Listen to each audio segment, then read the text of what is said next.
So the new Weimar Constitution, it had some significant disadvantages, but it also had some advantages as well. So if we go through the advantages first of all, it was incredibly democratic for its time. It gave all women over a certain age the vote.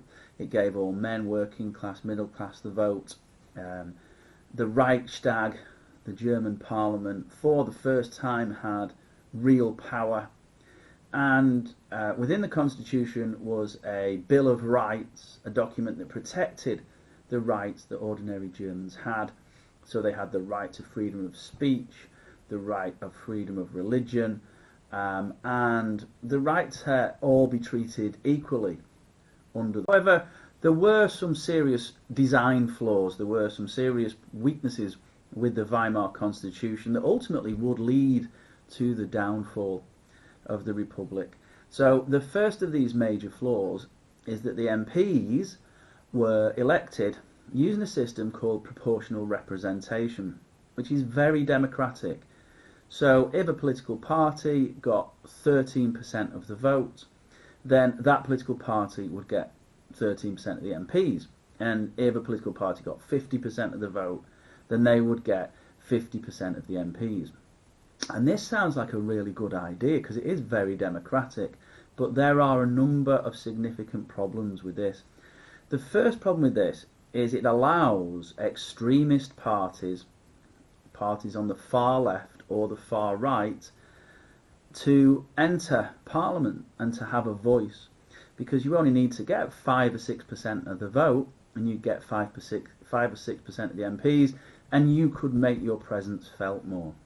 So that was one problem with proportional representation, or PR. And the other more significant problem is, with proportional representation, you end up with lots and lots and lots of different political parties, many of whom can't agree on things.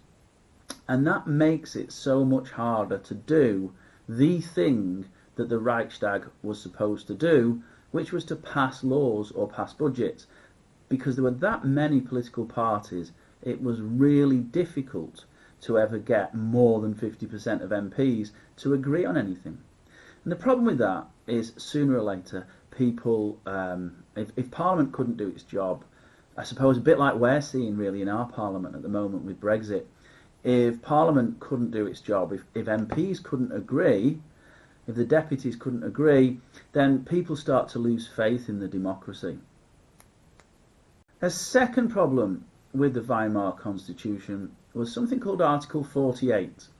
So this was Article 48 of the Constitution, and it said that in times of emergency, the German president could rule by decree, which basically means the German president could pass laws on his own. Now, it wasn't defined what an emergency actually was, and therefore, in theory, at any point the German president could step in and start passing laws on his own without the Reichstag. And the problem with Article 48 is it would make Germans lose faith in this new democracy, because why would you even need a Reichstag if the president could pass laws on their own? A third, less significant problem was that the president actually appointed the Chancellor, rather than the Chancellor, the Prime Minister, being the leader of the largest party. And this wasn't really very democratic either. The three main problems of the new Weimar Constitution were proportional representation, PR, Article 48 of the Constitution, and the fact that the President appointed the Chancellor. So what I'd like you to do, please, as an intervention task, is make notes on this clip. If there's anything you're not sure of, you can also go on Bloodle, and there's a copy of the revision guide on Bloodle, or you could use your own revision guide.